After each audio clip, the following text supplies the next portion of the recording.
And welcome to a virtual online meeting of RBKC's Licensing Subcommittee, and thank you for attending. I'm Councillor Dory Schmetterling, and I shall be chairing this meeting. It is being held via Microsoft Teams, and it is also being streamed live. Please, everybody, remember that we are public.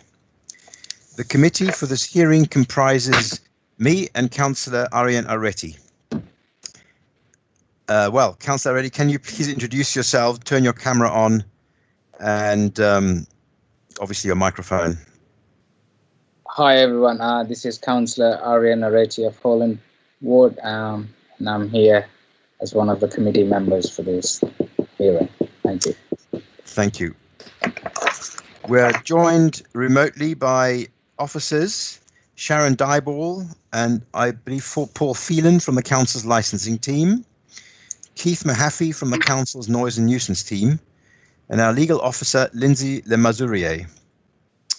Also with us is our committee governance officer Isabel Saunders. Ms. Saunders will be monitoring all of our connections and will help with any technical issues which we may have. She's supported by Yasmin Jama and Leonie Hill. Before we start the hearing for this case, just a few ground rules. Please keep your microphones on mute until you are invited to speak. And please make sure your mobile phones are on silent. And in fact, I'm going to have to do my own.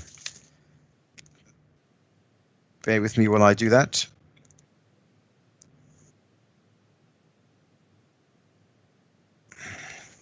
Thank you. Do keep your cameras on if you wish when you're not speaking, but that's up to you. If we run into connection problems because of server overload, we shall advise.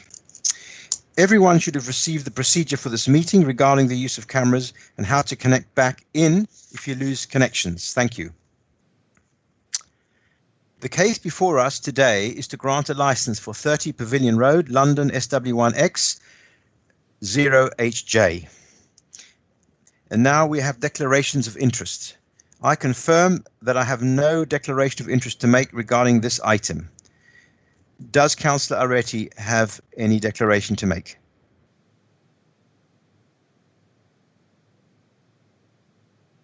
You're on mute. Sorry, no declaration of interest, Councillor Schmetterling. Thank you. For clarity, I will briefly outline the procedure of the meeting. But again, this has been circulated with the papers which are online. First, the licensing officer, Ms. Dyball, and possibly Mr. Phelan, will give a brief outline of the application. Please, could you confirm your attendance? Ms. Dyball, Mr. Phelan? I'm Mr. Phelan here. Thank you, Councillor. Thanks. Will you be doing it rather than Ms. Dyball? I will be, yes. Okay, fine. Thank you very much. I will then ask the applicant's legal advisor, Ms. Sally Hills, to present her submission. She will have up to a maximum of 10 minutes to do so. Ms. Hills is joined by her clients, Philip Bell and Marina Maruzic, who may be able to assist members should they have any questions. Please, could you confirm your attendance? Philip Bell? Yes, present. Thank you. Marina Maruzic? Yes, present. Have I pronounced your surname correctly? Absolutely perfect. Thank you. Oh, I can hear your accent. Sally Hills? Present, Chair. Thank you. The questions will be asked by members of the committee to the applicant. Next, the Noise and Nuisance Officer, Mr. Keith Mahaffey, will present his objection as responsible authority. He will have up to a maximum of 10 minutes to do so.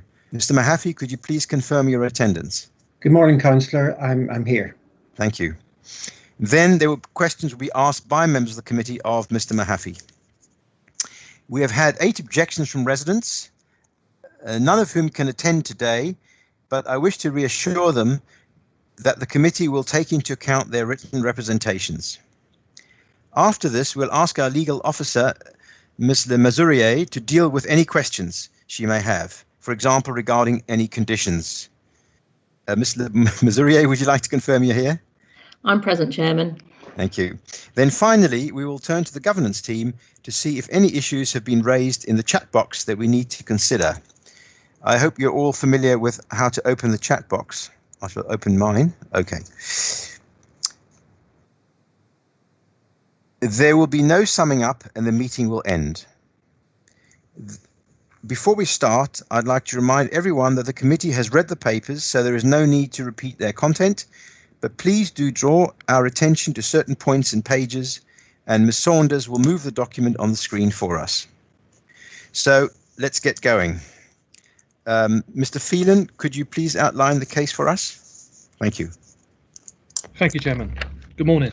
This application is made by Pavilion Road Operations Limited for the grant of a premises licence at 30 Pavilion Road, London, SW1X 0HJ, for sale by retail alcohol, both on and off the premises, the performance of live and recorded music, the performance of dance and anything similar to music or dance indoors, Monday to Wednesday from 9 AM until midnight, Thursday to Saturday from 9 AM until 1 AM the following day, Sunday from midday until midnight. The provision of late night refreshment both indoors and outdoors, Sunday to Wednesday from 11 PM until 0:30 the following day, Thursday to Saturday from 11 PM until 01:30 the following day.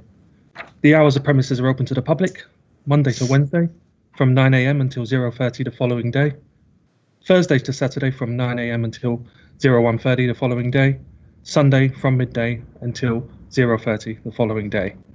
The applicant has also applied for an extension of activities until 2 AM on Sundays before a bank holiday and from the end of permitted hours on New Year's Eve until the start of permitted hours on New Year's Day. The applicant describes the premises as a Georgian townhouse with a basement, ground and 4 upper floors, which will operate as a boutique venue for hire with function rooms, 11 bedrooms and a second floor terrace. The plans on pages 35 and 36 of the committee report show that the function rooms are located on the ground and first floors, with the bedrooms located on the 3 upper floors. The applicant has proposed several conditions to promote the licensing objectives, full details of which can be found on pages 3 and 4 of the committee papers.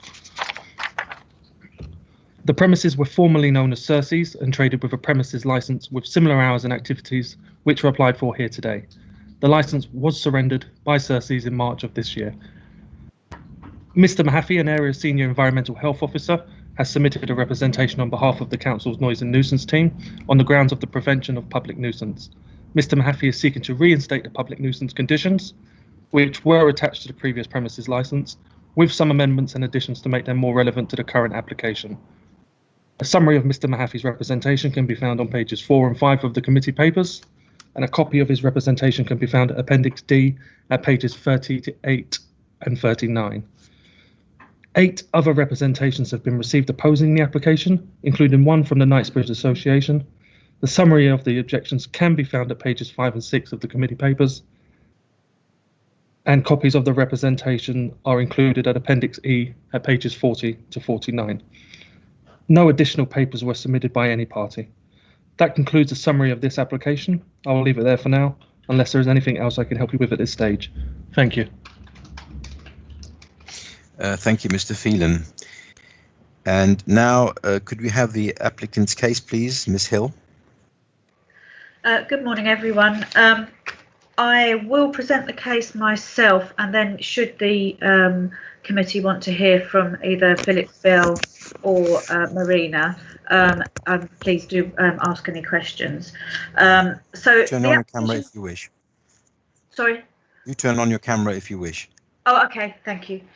The application today is for a new premises licence following the surrender of the former licence by Circe's, the previous occupier.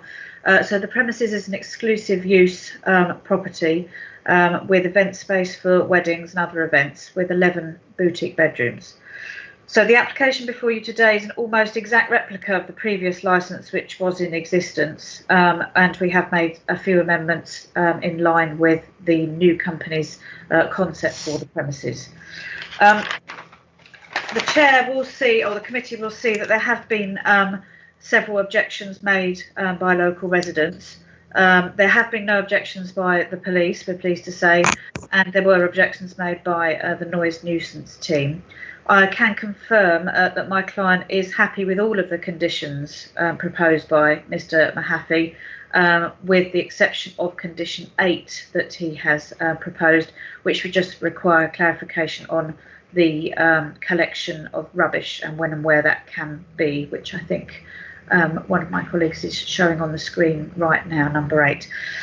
Consideration of the objections raised by the local residents has been extensive, and the new occupier, Active Hospitality, wishes to establish and cultivate a good working relationship with the local community. That's very important to them in their new venture. As I said, the premises are an exclusive use property, not for the use by the general public, and only persons attending pre-booked functions will be able to attend, and a condition to this effect has been included with the application. My client wishes to make it very clear that they have engaged a sound acoustic engineer. Only yesterday we've had confirmation that this is going to be done, who is going to attend the premises and make a report on noise attenuation so that an appropriate steps may be taken to avoid the escape of noise. Those steps will be taken in consultation with the noise nuisance team and Mr. Mahaffey to establish an appropriate decibel level both within the premises and in any neighbouring residential properties. I understand there's a party rule that might be shared with one of the objectors. My client can also confirm that the area of the premises known as the ballroom, which is shown on the plan, will not be used for music. That appears to be the room that has caused the main issues. So this will not be used for either live or recorded music, and we're happy to agree to a condition to that effect, should that be necessary. So the application already includes a reference to door supervisors, and my client is happy to increase this number where there are events with more than 100 guests, which may then assist in the dispersal of guests at night and prevent them from causing noise. Most of the customers who attend this premises are travelling by taxi or on foot rather than using any cars, as there's no parking nearby. One of the objectors did ask us to clarify what off sales we might be making, and just to clarify that for the committee, that would be where a customer or a group of customers were either staying at the premises or wishing to leave the premises, had for instance, an expensive bottle of wine and wished to take it with them. That would be considered an off sale, and they would be able to take that with them either to their room or off the premises. Conditions have also been included to support the application, which include keeping all windows and doors closed except for entrance and exit, and the closure of the outside terrace at 9:30 each evening. As well as the noise attenuation matters, a fully functioning CCTV system is being recalibrated as we speak prior to the premises reopening. Now, as a result of the current crisis, my client has only just reopened the hotel side of their business at present. The use of any premises licence granted will not be used until the noise attenuation issues can be resolved and the CCTV is in full working order. I suggest there for the committee to consider some form of works condition if they're minded to grant the licence, whereby it can't be used until such time as they're happy with the noise attenuation and the CCTV and consultation with Mr. Mahaffey. This concludes my client's application for a new premises licence for 30 Pavilion Road. As a last point, as I'm sure you will be aware, the hospitality industry and those working within it face many challenges ahead when considering best practices in the new normal in the wake of the recent pandemic. Thank you very much, everybody. And if you wish to ask any questions, as I say, Philip Bell, one of the directors, and Marina, the DPS, are available. Thank you. Thank you very much indeed, Ms. Hill. Well, Councillor Retty, do you have any questions at this point?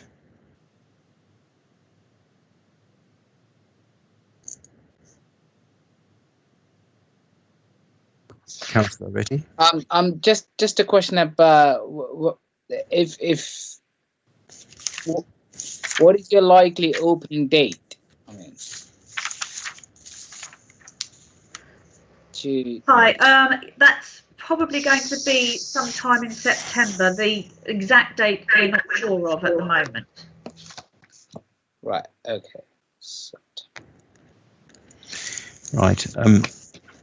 If you have any others at the moment, if not, I can raise a few points. It's good to hear about the noise issue, and I think we could probably work on that to have a condition. You're suggesting a condition that you said you're coordinating the sound engineer's work with noise and nuisance department. So you're happy to accept a condition that you'd only use the sound systems, whether for live music or recorded music, once the council is satisfied that the noise levels are acceptable. Is that correct? Yes, Chair, that's correct. Okay, thank you very much. So we've had an explanation of off sales. How would we control the two questions in this? Well, how will we control what goes out the door? If somebody obviously bought a bottle of wine and only drunk half of it and wants to take it off the premises, there's obviously I don't see a problem with that. But how do you control people who are not sort of function guests coming in, buying stuff and leaving? It's unlikely because I can go to a pub, but I'm just wondering. Yes, I understand your concern. This would be specifically a situation where I would imagine, in most cases, it's where somebody's staying overnight. I have spoken to Marina about this. She doesn't envisage a particular issue where people were wanting to leave the premises entirely with a half drunk bottle of wine, but the guests that might want to go up to their room with a half-finished bottle of wine would be more likely, rather than people leaving from a function. I hope that explains it, sort of. Yes, but I mean, but that's not controllable, as it were. But I mean, I can see that in your case, in the plans for this premises, how it might work. But is there any way one could sort of write that out, do you think? Because the other thing in this connection, you might want to take this into account. So I thought the whole of the building is part of the premises. Then why do we need off sales to the rooms? Because then you can just walk out the restaurant or bar and into the room, and it's already covered. So off sales seem to be only necessary in case somebody wants to walk off walk out with the half drunk bottle and take it home or whatever. Yes, I mean it's a fairly unlikely event, and of course we can remove that if it causes an issue. It was on the previous license. I'm not even sure whether there has been an instance where they have used it, but I left it on the application as a just in case, if you like, for future-proof the license. But no, I understand your concerns. We'll consider that. I mean, we have an open mind about all these issues at the moment. Chair, go on then, Councillor Retty. So the other thing about the offset, would you restrict any sort of drinks, or is it just open off sale, basically? And what about the pricing of off sale? I will just see if Marina could answer that question for you, just to see whether there are any particular drinks where she could envisage where there would be an off sale. Marina, could you answer the committee's question for that? Yes, of course. Yes, of course. Hi there. No, I mean, this is really, this is not even something that we envisage at all. So it's basically, we have clients who are pre-booked, and set drinks are normally bought in advance in a way. And so, I mean, even from the past, I can't imagine that even happening, that somebody would be buying alcohol and then taking it outside. And also we would have security on the door to ensure that nobody's taking alcohol and misbehaving, if you like, out of the premises. I hope that answers the question. Yes, Marissa. Miss Marissa, yes, thank you. Thank you. Right. While I'd like to continue on the sound angle, the terrace at the moment is open, and you appear to have asked for music on the terrace. And No music on the terrace, councillor. No, at all. No. Could we put that in as a condition? Would that be acceptable? Because the residents, of course, I mean, if you look around, there's obviously a number of flats overlooking the terrace. Yeah. Yeah, the So terrace. are you happy? So yeah, the terrace is used for dining and for the drinking, but there is no music. I think Marina can confirm that for us. Yes, there is no music on the terrace. Could we spell that out? Could we stick a condition in? Yes, that would be appropriate, I believe. Yep, if the councillors are minded to grant it, that would be completely fine. Yeah, because I mean, obviously, we're trying to address the concerns expressed, and there's 8 objections, which is quite a lot. Okay, fine. Thank you very much.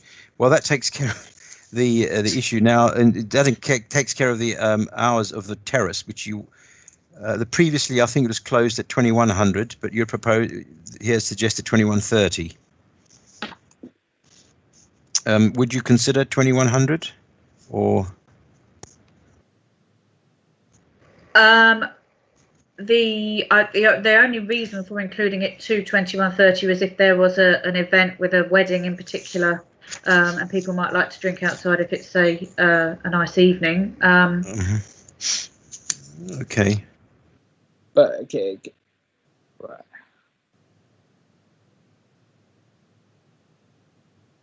Well, we could consider that. Okay. Councillor Red, did you have any question in that? Because I've got, the other noise issues I wanted to address. Yeah, but the roof terrace hours of timing hours. I understand they're happy to have a condition on it. Mm-hmm. But how often do you have marriage ceremonies or some sort of? Is that your prime business or? Marina, would you like to answer the councillor for us? Thank you. Yes, of course. Yes, so it's not a prime business, and I would say we have probably 2 per month on average. Thank you, Ms. Morisic. But could I ask one of a licensing panel to probably come in and say, can they apply for a 10 license for those things just before, or is it not appropriate? Thank you, councillor. Essentially, there would be nothing that limits them from applying for a temporary event notice other than the actual specifications on that notice, so i.e. the 499, and providing it's submitted within a sufficient time frame, more than the 10 working days notice, and if not, it would be considered a late 10. But, Right. but there's nothing that would prevent it being applied for under a temporary event notice, other than what I've just relayed. All right. Thank you, Mr. Phelan. Chair, that's it on. Okay, let's moving on while sort of on the noise issues. We just wanted to look at the question of placing waste, in particular bottles and tins outside, which, as you know, are very noisy. Very noisy. What would the arrangements be for empty bottles at this stage? Or where would they be stored? Would they be just put straight outside? What are your arrangements also for rubbish collection and so on? Thank you, Chair. I'll ask Marina to answer that question, because we were speaking about this yesterday, and Marina may have come up with an idea of how to deal with this. Marina, thank you. Yes, hi. So we're obviously very happy to work with the council on this. In the past, I know it was from 7 o'clock in the morning to collection of rubbish. So effectively, the rubbish will be put out at night. But we completely understand that that's disturbing for the neighbours. So we can allow for the, if you like, rubbish to be stored inside until a certain time, reasonable to be picked up then in the morning hours, not to disturb in the evening. Okay, so if we said, so for what time would you be willing to accept a condition not to place bottles and it's the rattling bottles and tins that we're most concerned about, as you can imagine. So what time, rather than say 2300 ending, if you keep it in, you would be prepared to accept an earlier hour? Yes, we would. Yes. What would you, well, like say 2100? 2100 or 2200, yes. Okay, we'll consider that. No rubbish.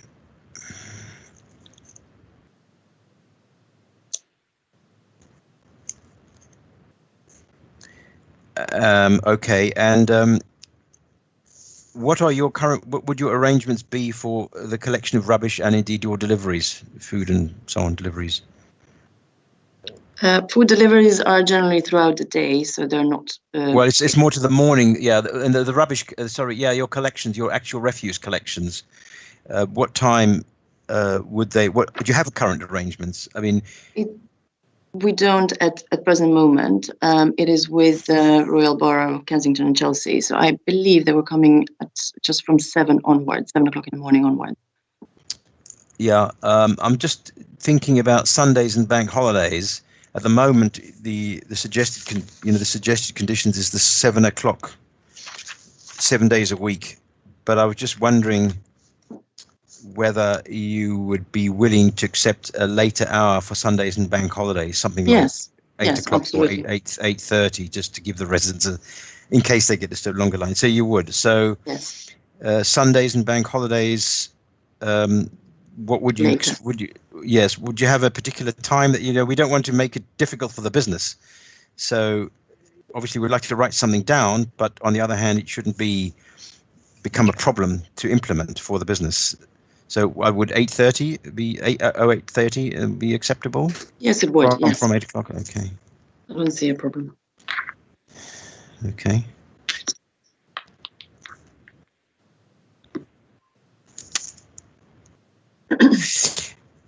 Right, and so would you, just a minute, I think so, right, so that's okay. We need I see that sorry, just to address a question from legal, do we not have an end time by saying no rubbish placed outside 2100 or 2200? Let me just check that, consult the legal advisor.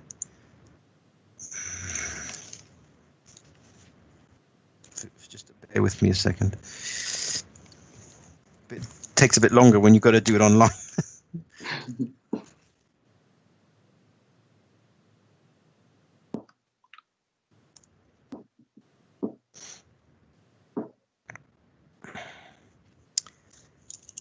Okay. So, and rubbish collections till, I suppose we got it till 2300. Okay. Could we have an end time? Oh yeah, Sundays and bank holidays end time for rubbish, for deliveries and rubbish collections. I mean, we start at 8:30. Would you be willing to accept? Well, you've accepted. What about 2100 or 2200? Would you accept that? Yes. Yeah. Mm-hmm. So okay.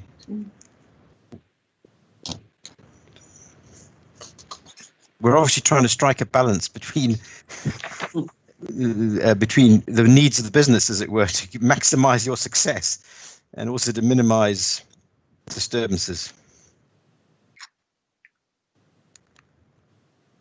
Okay, thank you very much. Just think if there's anything else. Councillor Retty, do you have any questions? No, at the moment, Chair. Okay, so shall we move on to Mr. Mahaffey's submission? Mr. Mahaffey? Sir, I have a few questions in the interim, if that's possible. Yes, sure. Right. Good morning, Sally. Nice to speak to you again. This application, you said that you're happy to have a condition with regards to live and recorded music through a limiter. As you appreciate, if we put a condition on for that, not all live music equipment will be able to go through a limiter. Can you tell us a little bit about the type and style of the live music that you intend to play on the premises? Good morning, Mr. Mahaffey. Yes, I'll ask Marina to confirm that for you. Thank you, Marina.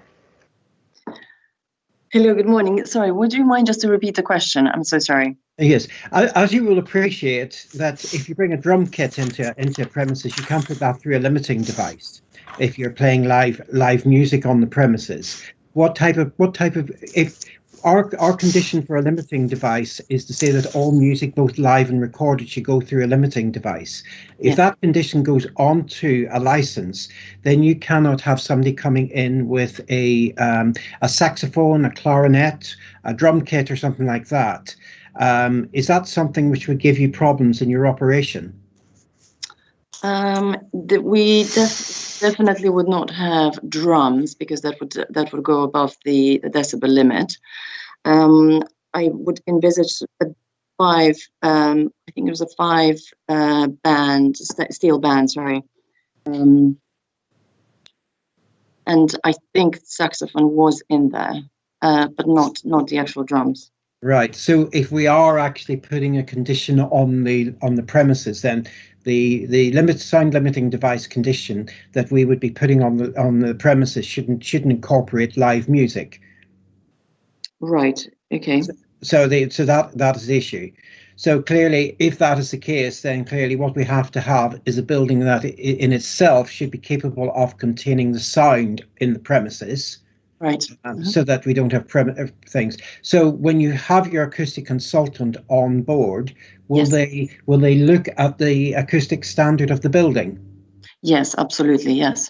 And when they do that, they will take into account the live music that you're proposing to generate on the premises, so that it will be contained in the building.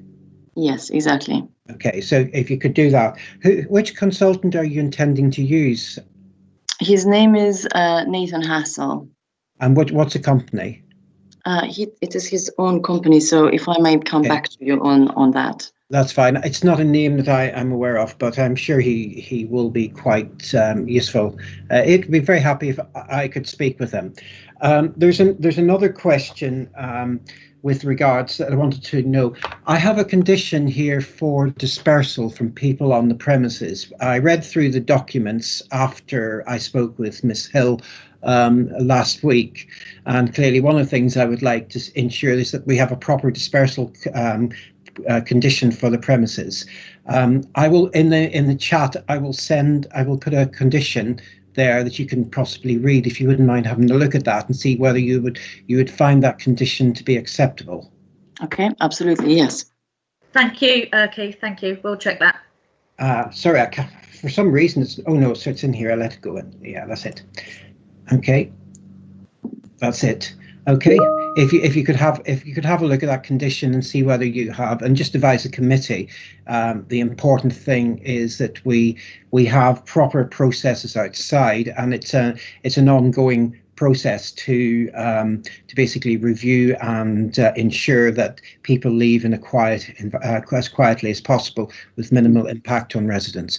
I know we've got a car park across the road in Riseback Street, but there's been proposals over the years to turn it into accommodation. So that basically brings residents a little closer to you probably in the future. So it's worth getting everything in place as soon as possible. So that's the only other questions I'd like to ask, sir. If I just may interject there, sorry, Mr. Mahaffey, that dispersal condition is absolutely fine. Right, thank you very much. Okay, Councillor Rish. Sorry, Chair, just to interrupt. Go ahead. It might be helpful if either myself or someone else read the condition out, just because for the purposes of the live stream, just so all parties watching are clear. Please go ahead. Thank you. So I'll just read out what Mr. Mahaffey has proposed, which is: within 3 months from the date of this premises licence becoming operational, a dispersal and external management plan, the plan, shall be submitted to the Royal Borough of Kensington and Chelsea's Environmental Health Department Licensing Authority and the police for consultation. The plan shall detail the procedures, management, controls and practical steps, including all measures to control any noise generated by patrons entering or leaving the premises that will be taken to ensure that public nuisance does not arise at any time when licensable activities are taking place on the premises. The premises licence holder shall incorporate any recommendations of the licensing authority, police and environmental health into the plan. Once the revised plan has been finalised, the premises licence holder shall implement and comply with the plan at all times. A copy of the revised plan shall be sent to the licensing authority, police and environmental health within 5 working days of it being revised. Any further amendments to the plan shall be submitted to the licensing authority within 28 days of the revision, and that's the full condition, Chair. Thanks very much, Ms. Saunders. Right, I guess this is the time where we can ask any questions of Mr. Mahaffey. Councillor Aretti, do you have any questions? No, Chair, thank you. Sir, I haven't made my submission yet. Well, that's true. I just just wondered. I thought I just had the impression for some reason that you had, yeah, you didn't have a long one. But anyway, please go ahead. Yes, we want to hear it. I will keep it very short then, sir. Clearly, I remember going to these premises probably about 20-something years ago when they're under Cersei's. And for a whole night, we listened to Staying Alive being played at a very high volume because we were running backwards and forwards between the premises and the neighbouring resident next door. It was a means to look at how the sound was transmitted between the premises and the residential property, and to actually find a way of limiting the sound levels that were generated in the premises. Now, it's a premises that is in a very, very constrained position. We have a lot of residential properties close by, and if the management and the processes and procedures are not of a good standard, then there is great potential for a significant nuisance to be caused to the residents. In the past, Cersei's have been a very well managed premises, and that was part of the reason why we didn't have a lot of problems with the premises. Now, recently we've started to get complaints about noise transmission across the party wall into the residential properties, and a lot of it comes down to basically the way in which the premises operate. Now, the applicant has not operated the premises, so they can't be held for the sins of the previous operator. But the whole essence here is to get the problem correct before the premises starts to operate under its license. And clearly, I very much welcome this morning the services of an acoustic consultant being on board to basically guide them in this process. I think it will give residents a lot of comfort to know that if the premises operates in such a manner that hopefully it will not cause them disturbance. If it is dealt with right at the beginning, then you don't have the sensitivities developed within the residents, so that we won't get complaints, and you can build up a good working relationship with your residents. And I'm very happy that you're in agreement to the condition that before the premises operates onto the license, these matters will be resolved. Now, as an environmental health department, we'd be very happy to help with this and to give some sort of independent advice and to assist in getting levels set inside the premises. The big issue, as I explained, is the fact that if you're going to have live music like saxophones and clarinets and things like that playing on the premises, they don't go through a limiting device. And clearly, if we would want to ensure that we have some sort of controls over the live and recorded music on the premises. If you have a guitar or you have a drum kit or electronic drum kit, those can go through speaker systems and they can be done. So my advice to you is if you are looking at booking people to come into the premises, if you can relay their music through the sound limiting device, then that would be of benefit to everyone. Clearly, if you have bands that are coming in that need to have saxophones and clarinets and things like that, then clearly you would need to be very careful about the levels that they generate on the premises. The big issue from the residents is also dispersal policy. I think a lot of it really looks at how the premise will operate and how you will get people to and from the premises. And clearly this is a matter for you to do and for you to keep reviewing. It's not a matter of writing the policy, it's disseminating that information to members of staff and then ensuring that members and staff follow it out. You reevaluate the policy and then you amend it accordingly, depending on the circumstances at which you are operating on the premises. And we would expect that from you. The council's role might be an enforcement role, but in circumstances like this, we would wish to work with people to get it right. And if we have problems, to try and stop problems escalating, so that we don't lose the goodwill and the and being able to work with residents. So clearly, I would very much recommend that you work closely with your residents in this matter. Get them on board, because once you've lost their trust, it's very difficult to regain it. Thank you, sir.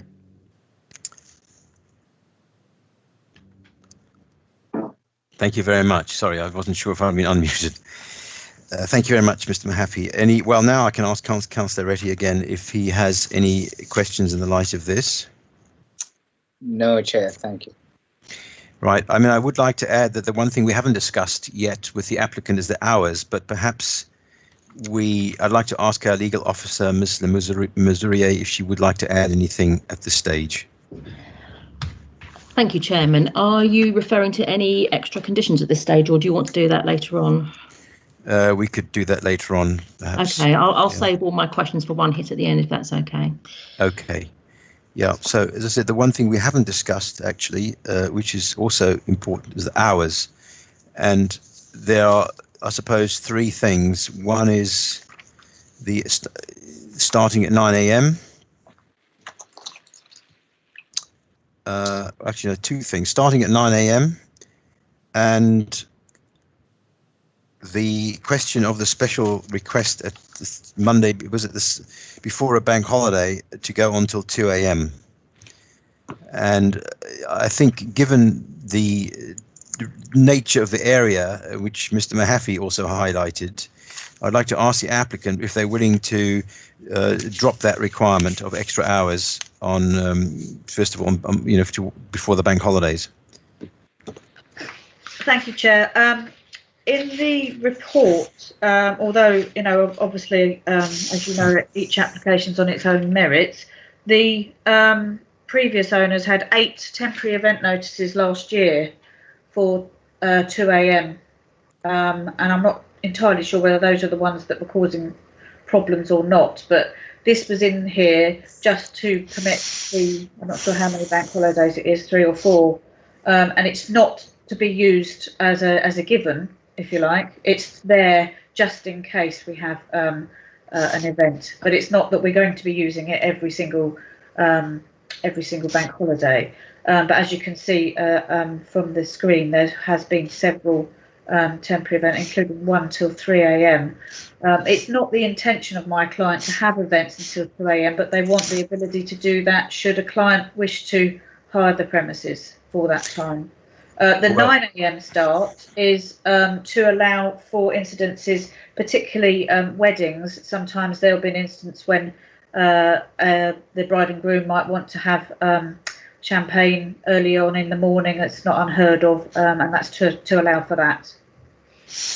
Well, given the relative infrequency of these events, perhaps you could also deal with these using a 10, because I just have considerable concern that having items in there which you don't need all the time, which is good to hear, of course, but I think it would be very difficult. And so I'm personally, I think I'm really keen to not have that unless you ask for it on a 10, which is okay. Then, but you see the difference, obviously. And so I just ask again if you're willing to drop that, because I think given the area and the concerns of the residents, to see a permanent 2 a.m. on the license, I think will not be very good for them. They will not like it, and I wouldn't blame them, frankly. Yeah. So if you'd like to just consider that aspect. Sundays before a bank holiday is going to be less than the amount of temporary events they could possibly have, which would be 15. Yeah, but you see, I understand that, but you can see that there's a difference between asking for it on a case-by-case basis and having it all the time. At the end of the day, this is a premises license, and whilst, of course, we hope there's always a good operator there, if the operator changes or the management takes a decision to make some changes to how they do things, then the license still operates, is still there. So that's my concern. Okay, no, I understand that. I'm absolutely sure the client will be fine to do the temporary event notice for a 2 a.m. Event. Like I said, they're very few and far between anyway, so no, that's absolutely fine. So we can drop that. Sorry, Councillor Retty. Yeah, I was just speaking to Ms. Hill, but you probably may not have all the 15 days necessarily for a event that goes on to 2 o'clock. So I think at 10 would make sense and gives more trust to the local residents. All right. So you are, well, can we, Ms. Hill, can we now take into account that if we are minded to grant this, that you'd be willing to drop the special 2 a.m. terminal hour on Sundays before bank holidays? Yes, that's fine. Thank you very much. I suppose the other thing is that by asking for a 1 a.m., you're of course going beyond the midnight policy of the council, and the premises around you, I think there's none of them, I think, go until 1 o'clock, or only one or two, but it basically, would you be willing to consider a midnight stop according to council policy?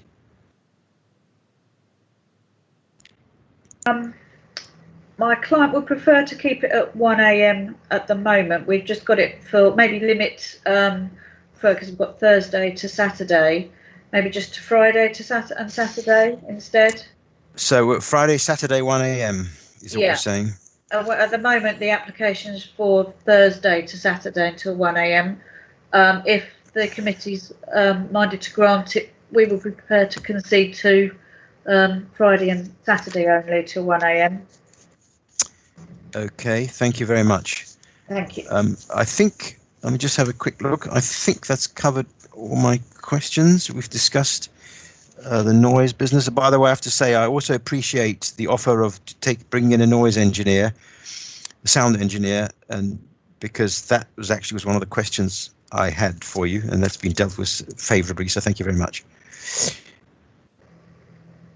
Roof terrace, no new music on it, we've said. Okay. Putting out the bottles on Sundays and bank holidays is delayed to, you've agreed to 9th, sorry, what do we say, 8:30 to 2100, I think you said. Deliveries, collections and so on. Okay. And I think that covers everybody and all the objections. Jay, if I may ask a question to Mr. Go ahead. So just the 9 a.m. opening hours, can you ensure that nobody goes on the terrace until probably 10 o'clock or something? Or is there something that you could enforce? Marina, would you be able to confirm whether you would prefer the terrace to be used from 9 a.m.? Yes, I think we should really, to be honest. I think it would be quite, might be a little bit challenging. All right. 10, but this is very quiet in the morning hours. We don't envisage anything that would disturb the neighbors, surrounding neighbors. Well, Sorry. a bottle of champagne, champagne gets people very happy and noisy. Can I interject? It's Philip Bell here. Sure. I think we'd be more than happy to agree to a timing change on the terrace on the condition that was only appropriate to the service of alcohol. I mean, it's a good space to have for our residents to have a breakfast, and I appreciate your point that maybe we move that to 10 o'clock for alcohol, so we don't have the scenario where people are drinking champagne at whatever time in the morning. Yeah, thank you for offering your Thank you. reverse condition, but we'll consider that. Thank you. I think that is everything. Well, it looks like we've reached the end of the meeting. Is there anybody else who'd like to make any comment or question or something?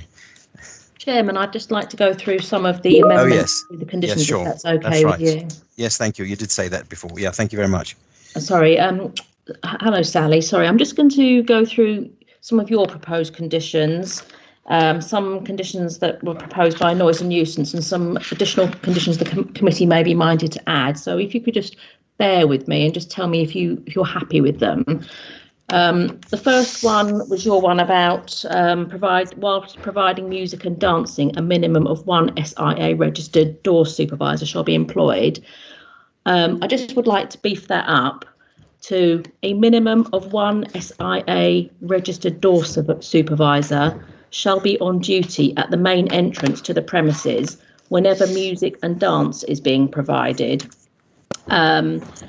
From 8 a.m. until 15 minutes after the premises closes, and one additional SIA registered door supervisor shall be provided for every 50 patrons in excess of 100 patrons. Are you okay with that?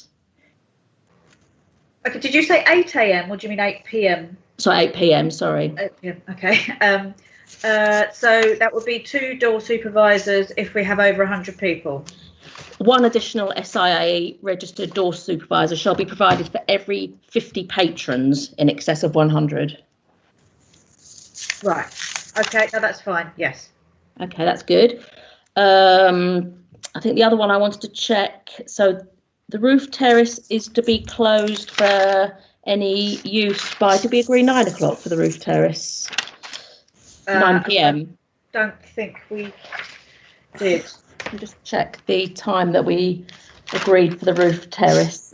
Councillors, can you help me out? What time did we agree the roof terrace was to be closed? Well, we suggested. Hang on, is my microphone on? Yes. 9 o'clock. I think we suggested 2100. Yes. So I'm not sure that we agreed to. But did you agree to it? Yes, that's the question. The committee was going to discuss it, so we would prefer to leave it at 9:30. Okay, that's what you would prefer. Yes. So the roof terrace is to be closed for any use by, it'll either be 9 p.m. or 9:30 p.m. Monday to Sunday, until we said 9 the following day. Yes, please. No person shall be. Sorry, councillor. Alcohol only from 10. Alcohol 10 a.m. No person shall be permitted to smoke on the roof terrace from either 9 p.m. or 9:30 each day until 9 o'clock the following day. Are you happy with that? I believe that's right. If Marina could just double check, do you have smokers that go out the front or is it on the roof terrace? It's both, but yes, that's fine for the terrace, 9 till 9, yes. Lovely. Thank you. I've just tweaked your following one. The maximum numbers of persons excluding staff on the premises at any one time shall not exceed 120 on the ground floor and 120 on the first floor and 80 on the roof terrace. Is that okay? I think that just duplicates what you've said already, and it excludes staff. Yeah. Could I just say, is it Ms. Mazurich say 9 to 9 on the terrace? Well, it was up to you whether it was going to be a 9 p.m. or 9:30 and then 9 a.m. the following day. Yeah, no, but she said, smokers 9 to 9. Is that correct? Well, it would follow suit with whatever you you agree for the roof terrace. Okay. The next one, I've just beefed it up about the log. A log shall be maintained at the premises of any complaints received and action taken. The log shall be available for inspection on request. And then I've added a daily incident log shall be kept at the premises for a period of at least 12 months from the date of last entry and made available on request to an authorised officer of the council of the police, and will record the following. And there's A, all crimes reported to the venue. B, all ejection of patrons. C, any complaints received. D, any incidents of disorder. E, all seizures of drugs and offensive weapons. F, any faults in the CCTV system or searching equipment or scanning equipment to be repaired within 24 hours. G, any refusal of sale of alcohol. H, any visit by a relevant authority or emergency service. I, any lost property found or handed to staff at the premises. J, any other relevant incidents to be recorded. So that's just our standard beefed up version of the log. Are you happy with that? Yes, that's one of your standard conditions, did you say? Yes, I thought it was. Yeah, no, that's absolutely fine.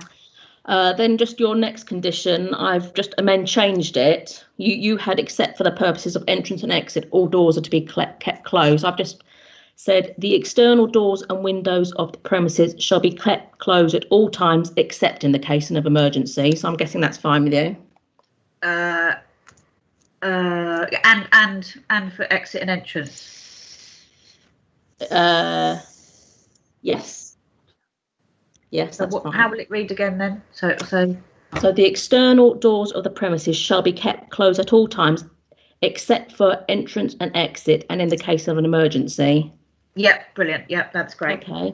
I've deleted your next one. All windows are to be kept closed at all times because it's covered by that previous one we just discussed. Yep, no problem. In relation to your next three, I'll refer to that shortly in the noise and nuisance conditions. So we'll obviously have our own noise condition instead. Yeah. And then your last one about challenge 25, I've just beefed up with our standard condition, which says the premises shall operate a challenge 25 age verification policy, and staff shall be trained in respect of the policy. Staff shall ask for proof of age from anyone they suspect of being less than 25 years of age. The only acceptable forms of ID shall be a photo-style driving licence, a passport, a photo ID card bearing the PASS logo in a hologram format, military ID or recognised photo ID from member countries of the EU. That's our standard challenge 25. Are you happy for that? I am, if I can be really pedantic and say, could you take the European cards off? Okay, I'll ask councillors to consider that. The only reason for that is I'm actually a BII tutor, and I know that those cards are not always in English. Okay, fine. Okay. So you can't tell what the date of birth says. So I would prefer to take that one out. But the military and the other IDs are absolutely fine. Okay, fine. Right, moving on to. Sorry, can I start? I'm trying to interrupt. Could I just ask? Well, what would the photo ID be from? Other than, because basically it's a way of getting a photo ID, because European Union citizens up to now haven't had to carry passports around. So what other ID would we use? Photo ID for everything else, if you don't like the photo ID of the EU. So that'll be Sally answering that. It's not that it's I don't like it. The actual people who are working on the premises can't read the card because it's not in English. Most of them are, but there are a couple, Italian being one of them, that unless you can read Italian, you won't know what it says. But isn't the date of birth, are they standard format? So the date of birth is always in the same place? No, they're not. All of the Eastern European ones are, which are brilliant. They're very easy to read and understand, and it's all in English as well. As whatever language, but some of the other countries aren't, which is why I prefer people not to have to choose. Faced with a group of Europeans, if one was Italian, you wouldn't know whether for sure. I mean, it is maybe I'm being a bit pedantic, but it's something I just prefer. Clients not. Sally, how are we going to be able to tell if they're over 25 then? How? Yeah. You would ask to see a passport. Oh, right. Okay. So passport instead. But, you know, just to briefly continue to dwell on that point of the ID card. The ID card, I presume, is credit card sized, roughly. Yeah. So it's pocketable. But the interesting thing is you're saying that the date of birth is not in the same place. No. As everywhere else. Is it not the number wise that it displays? I mean, if it's going to be a deal breaker, leave it in. It's absolutely fine. It's just it is. As a BII tutor, it's something that I've recognised doing the courses, but it's fine. If you want to keep it in, it's absolutely fine. Well, not necessarily. I mean, I think you have raised a good point. Actually, I mean, I guess most of us aren't aware of this, but the question then comes back to Ms. Mazurier's point. How else, if they haven't got a passport, because a passport is, well, it's not really pocketable as well as much as a small card. Is there any other ID perhaps we could suggest if we do drop it, the photo ID of member countries? Well, it's a driving licence, provisional or full, or a passport or a pass approved card. They are the only forms of ID. Mm-hmm. And if you don't have one of those, then you don't get to be sold alcohol. I guess we'll have to consider that one. What do you think, Ms. Lemouzerie? That's fine. That's entirely up to you, Councillor. Shall I continue with the suggested conditions by Keith Mahaffey? Please do. Yes, sure. Right, sorry. Right, so these are the noise and nuisance conditions. Number 17, I believe they've been replicated in the actual committee report, but again, I've beefed some of them up.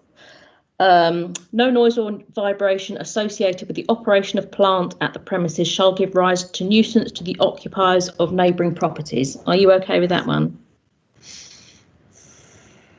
Yes, that's fine. Okay. No smells generated from the cooking processes at the premises shall give rise to nuisance to occupiers of neighbouring properties. Are you okay with that one? Yes, that's fine. The next one I've tweaked. Consumption of alcohol on the premises shall cease, and the premises shall close to patrons, and all patrons shall be off the premises no later than 30 minutes after the end of the permitted hours for the sale by retail of alcohol on and off the premises. Are you okay with that? Yeah, that one's fine. Yep. Yep. The next one's slightly tweaked. Substantial food and non-alcoholic beverages, including... I'm sorry to interrupt, Mr. Missouri. I just noticed that the premises include the rooms, don't they? So you don't want to stop overnight guests. Yes, if they're talking about possibly dropping the off-licence aspect, as in going outside, taking wine outside, then you may or may not want to, it's up to you whether you can keep that in, I guess. Well, I think we have to bear in mind that we could just put in other than taking to the rooms. I mean, the rooms are part of the premises, aren't they? Yes. So, okay. But I think we should maybe think about... the off bit. Well, maybe then we leave it in because the rooms are in the premises then, because it says here on and off the premises. The on, you want to stop people drinking in their own rooms, do we? Let's have a look. Consumption of alcohol on the premises shall cease, and the premises shall close to patrons, and all patrons shall be off the premises no later than 30 minutes. Perhaps you can put an exception in apart from their bedrooms. Yeah, okay. Would that be acceptable, Ms. Hill? Let me just bear with me. We've just had a question put up in the chat. I believe it would be enforceable, yes. Chair, I think Ms. Titcombe would like to come in on this point. Thank you. Heidi?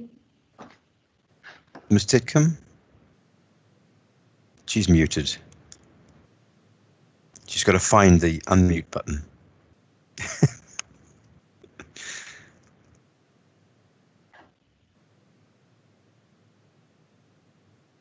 Ms. Titcombe?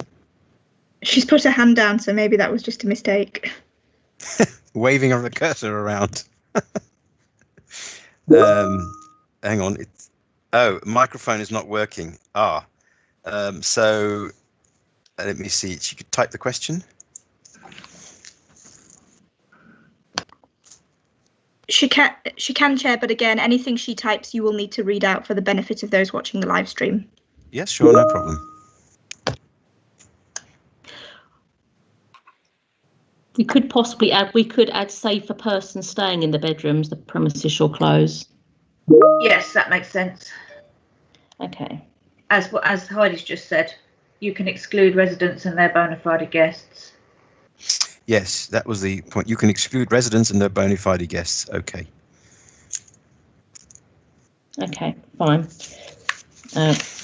Right, so moving on to the next one. Substantial food and non-alcoholic beverages, including drinking water, shall be available to patrons throughout the permitted hours for the sale or supply of alcohol. Are you okay with that? Yes, that's fine. Lovely. His next one about clearly legible notices, that's unchanged. Are you okay with that? Clearly legible. That's fine. Yeah. The next one, no music or amplified sound shall be generated within the premises so as to give rise to a nuisance within neighbouring dwellings. That's slightly tweaked. Are you okay with that? Yes. The next one, all music, both live and recorded, generated on the premises shall be relayed through a sound limiting device linked to a graphic equalizer and set at a level which will not give rise to nuisance to neighbouring residents. The limiter unit shall not be overridden or interfered with at any time. And we could add in only the premises license holder and the DPS shall have access to the sound limiting device. The sound limiting device shall be set at a level by a suitably qualified person. Are you okay for that in relation to music that we can limit through the sound device? Yes, I think Keith wants to just amend that slightly because of the live music. Yes, I think we need to add a condition about getting the acoustic engineer and not using the premises until it's been signed off by Noise and Nuisance so that the sound can be contained within the building. Are you okay? I haven't drafted anything for that yet, but are you okay with a condition along those words? Okay. Is that like the works condition, yeah? Yes, that's the works condition, that's correct. Yeah, that's fine. Mr. Mahaffey would like to make a point, Chair. Thank you, sir. Basically, we don't, in that condition, we don't need a graphic equalizer. It's no longer something that's in the system. So if that could be scored out from the condition. The other thing is really is this question of live music on the premises, whether if the condition of live music going through limiting device, in my view, may not be appropriate in the premises, but that's something which we need to deal with through acoustic consultant when he visits the premises. Okay, so perhaps we can. So, Keith, are you saying that we keep in that condition for music that we can use the sound emitting device, and then we add another condition for the remaining music with the benefit of the sound engineer and the works condition? We already have that kind of encapsulated in the condition that no music or amplified sound shall be. Okay. We can't go for inaudibility, but what we can do is say it can be at a level that doesn't give rise to a nuisance. Okay. So are you saying that condition is I would be happy for that condition to apply to just recorded music rather than live music, because if the building is capable of containing the live music in, and it's really a matter for them to get the appropriate processes in place to ensure that when they book bands, they only book bands that are going to be capable of being contained within the premises. Okay, so in respect of recorded music, that's fine, that can stay. But in respect of live music, we need to draft a works type condition, basically preventing use of the premises for music until X, Y, and Z has happened. Is that what you're thinking? Well, I have a condition which I can send through to you, which I'll do, and it just needs to be tweeted. But when you have weddings and things like that, you may have a string quartet playing. People come into the premises. The difference is if you have something which is of high frequency value, then it doesn't go through the wall to the same degree as something that plays a lot of low frequencies. And string quartets aren't actually very aren't very. They're usually more of a high frequency, so not a lot of bass on them. Yeah. So clearly there will be occasions when the premises will be able to have string quartets that will not cause a problem. So I don't particularly want to say in those circumstances it will be more appropriate to have that than to have somebody playing rock music with a drum kit and a few other things on the building. Okay, fine. Okay, so we can tailor fashion a condition accordingly. I can send you through something in chat now with a bit of with a condition that could be we could look towards adapting. Okay, but Sally, are you happy with the thrust of that condition that we're discussing? Yes, yeah, about the recorded music being through the limiter, and we'll get the other bit sorted out. Fine, okay. All right, so moving on. Okay. The noise, sorry, Mr. Mazuria, can I just ask, in the case of the noise matter, we have a question, what about the DJ microphone, disc jockey microphone? Perhaps Keith can answer that. We have, the condition says no music or amplified sound, and that would be amplified sound because it would be going through the system. Fair enough. Thank you very much. And in those circumstances, it would easily go through the limiting device. Thank you very much. Right. I will deal with the rubbish condition further down, and then I think the last. The premises license holder shall provide and maintain a dedicated telephone number for the DPS or the duty manager for use by any person who may wish to make a complaint during the operation of the licence. and this shall be provided to the licensing authority and local residents associations. Any change to the number shall be notified to the licensing authority and to local residents associations within 7 days of change. Are you happy with that, Sally? Yes, that's fine. Okay. Mr. Mahaffey's put the condition in the chat. That's fine. It's the works condition. Right. Okay. Someone read it out. Just bear with me. Sir, the condition may need to be tailored because it needs to reflect the actual layout of the building. We've got until we would be looking at the ground floor and first floor being insulated to prevent the transmission of excessive airborne or impact sound from the licensed premises to neighbouring residential dwellings. And details thereof have been submitted and approved in writing to the Council's Director of Environmental Health. Yeah. The installation works shall be installed only in accordance with the details so approved and shall be maintained. Ms. Hill? I think she said she was happy with that. Oh, yeah, okay. It being sweet tailored. Yeah, we just have to adjust the wording as Mr. Mahaffey said. Okay. Okay, and then moving on to possible conditions the committee may be minded to add. So these aren't definites. I think you've already agreed to a dispersal condition. I believe that was in the chat. Yes. That's fine.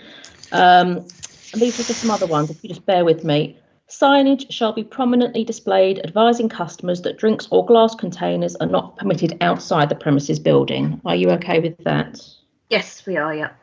Next one. Sorry, could I just say that in case somebody wants to take a bottle out to take home, then they can't do that according to this. Signage shall be outside. And unless for off sales. Containers. Pardon? And yeah, Miss Hill, did you say something? Is that that's in relation to open containers, isn't it? Well, yes, but I mean a half drunk bottle of wine is technically an open container too, isn't it? It's not a sealed container. So we have to, if we are going to allow people to walk off with their half bottles, then I think this condition would need to be adjusted, wouldn't it, Mr. Mozart? Or unless if you're going to permit off sales, then you may need to just tweak that. It's just basically to prevent people taking drinks outside and loitering outside, I believe. Yes, I think that is right, and that's So perhaps we can just tweak that accordingly. Are you happy with that, Sally? Yes. Okay. Going to smoking. Patrons and staff shall only smoke in the designated area for smoking. Do you have a designated area for smoking? I have discussed this with Marina. Marina, had you been able to sort out an area where you could potentially use? Yes, we do have an area. It is just in front of the main door, yes. Is that on the Risebeck Street entrance, the main door? Yes, it is, yes. Okay. What about on the terrace? Is that just open space?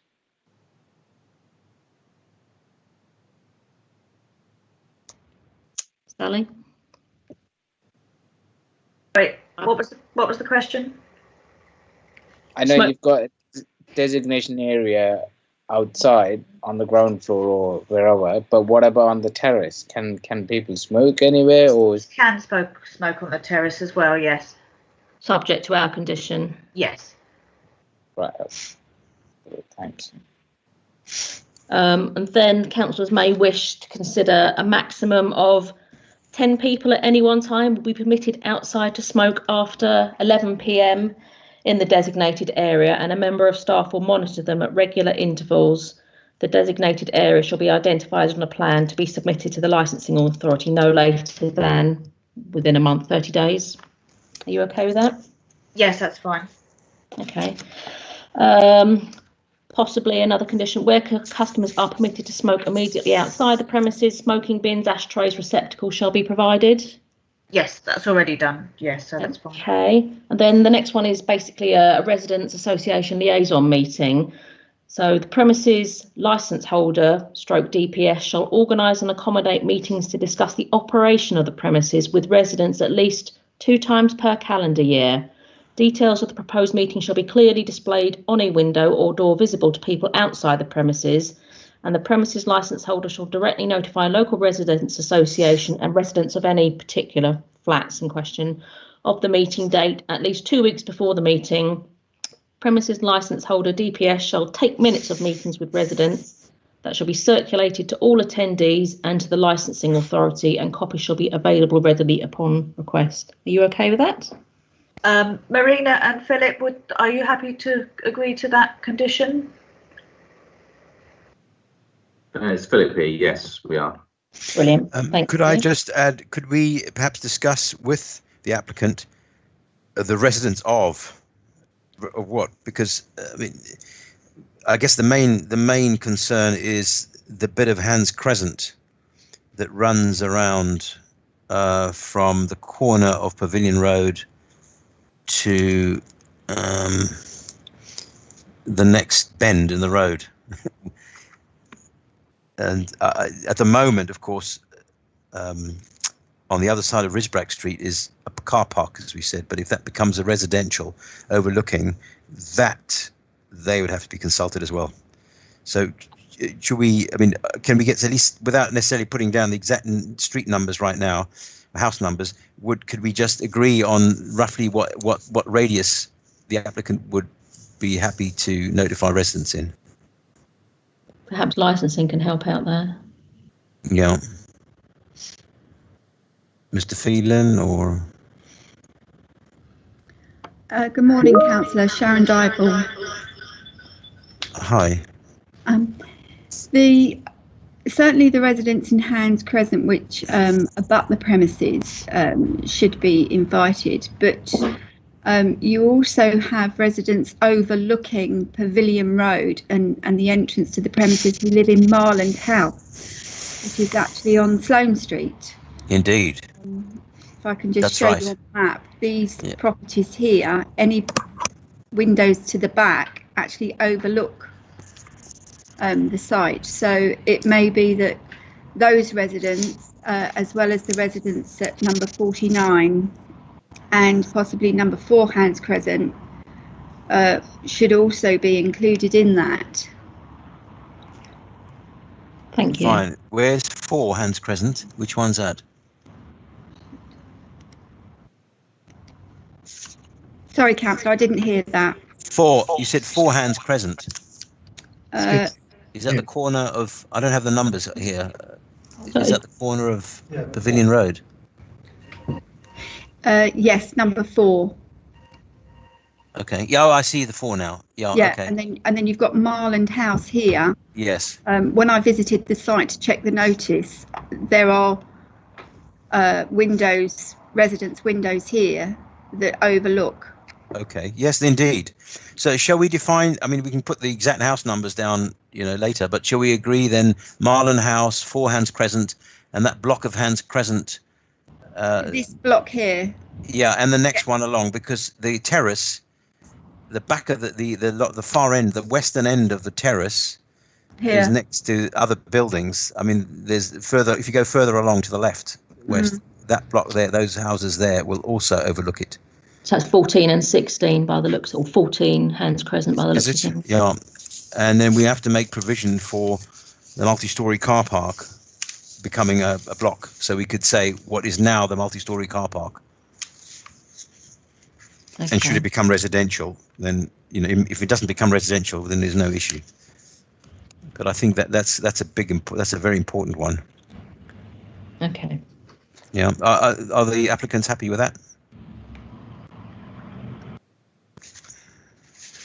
Yes, that's fine. Thank you. Okay. Thanks. Shall I move on, Councillor? Yeah, sure. Thank you. A notice shall be clearly displayed on the premises showing that a Challenge 25 policy is operated at the premises. Are you okay with that? Yes, that's fine. Okay. Refuse collections shall not take place between, and then can I just get clarification from the councillors what times they shan't take place between for refuse collections, please? Yeah. Collections. Well, I think you said 23 to 7 week, Monday to Saturday. Yep. And on Sunday, it's And Sundays and bank holidays. It's not between 2100 and 0830. Is that Are you correct? okay with that, Sally?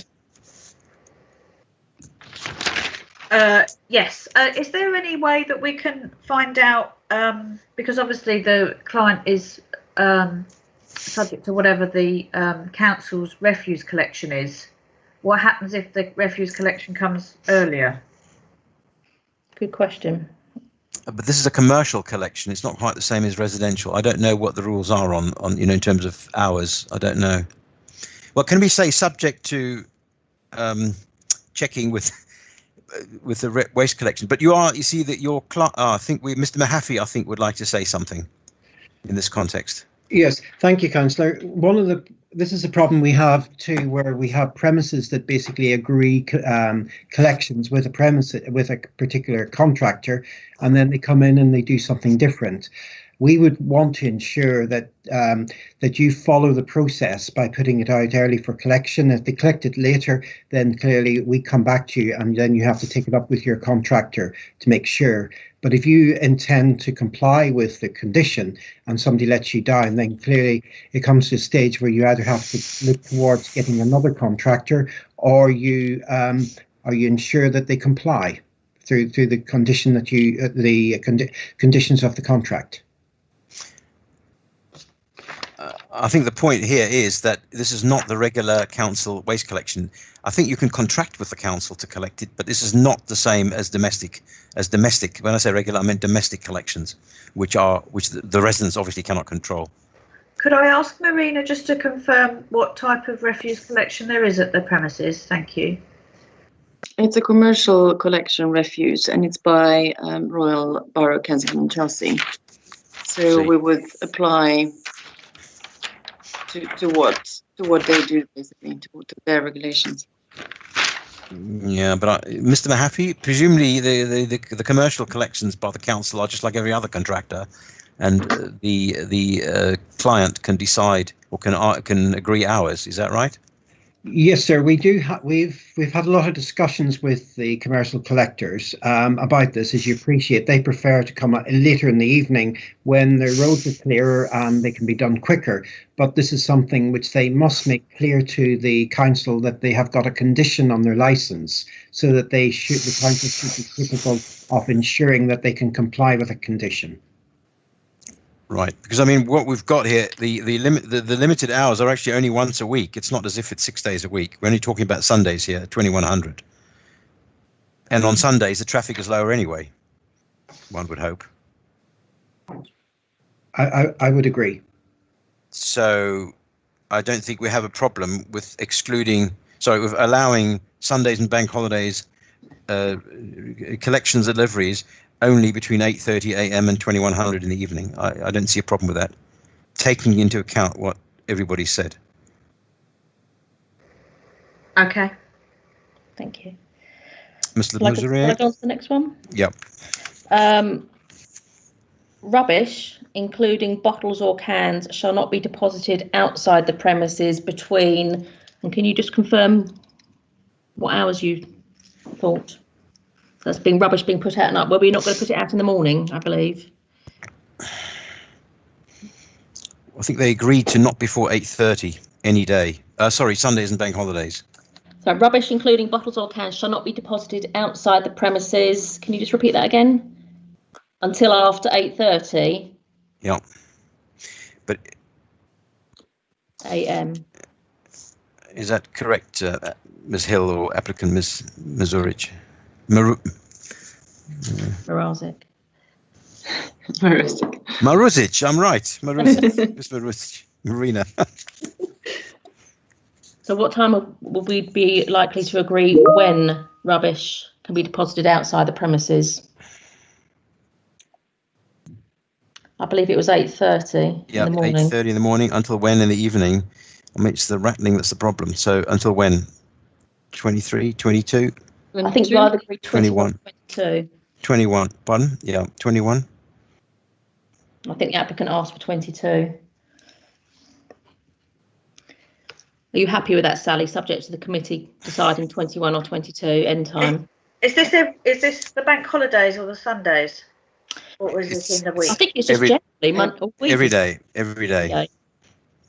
So no rubbish to be put outside before 8:30.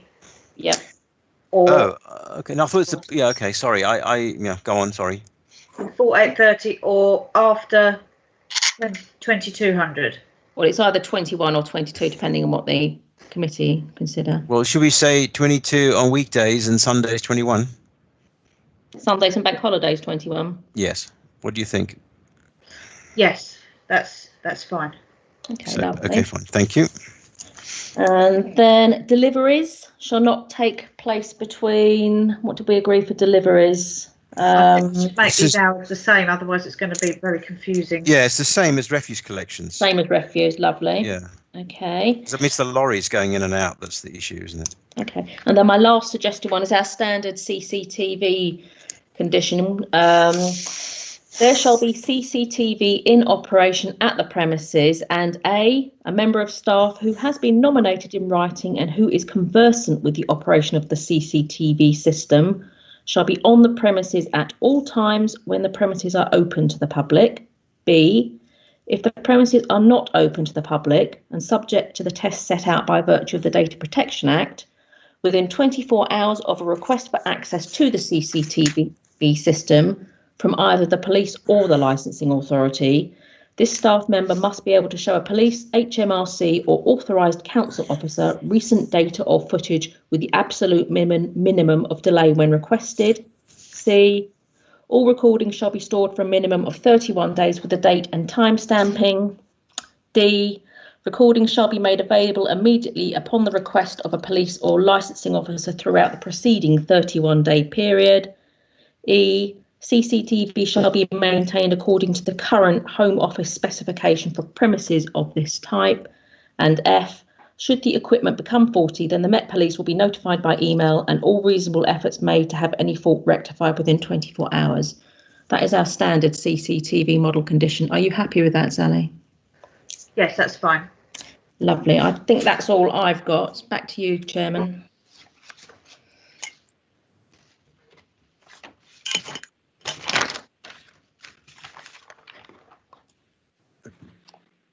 Right. Thank you very much, Mr. Muzere. Is there anything else? This is the last chance to comment on anything. Councillor Retty? No, Chairman. Mr. Mahaffey? No, Chairman. Anybody else? Licensing, Mr. Phelan? No, thank you, Chairman. Okay, well, I think that means we've reached the end of the meeting, definitely at 11:33. The committee now has all the information needed, and we shall retire to make our decision in private session. We will not announce the decision today. Instead, the hearing on this application will be closed, and the live broadcast will end. A summary of the decision will be sent to the parties within 5 working days of today's hearing. A full decision will follow as soon as possible thereafter. Thank you all for attending, and the hearing is now closed. Thank you very much. Thank you very much.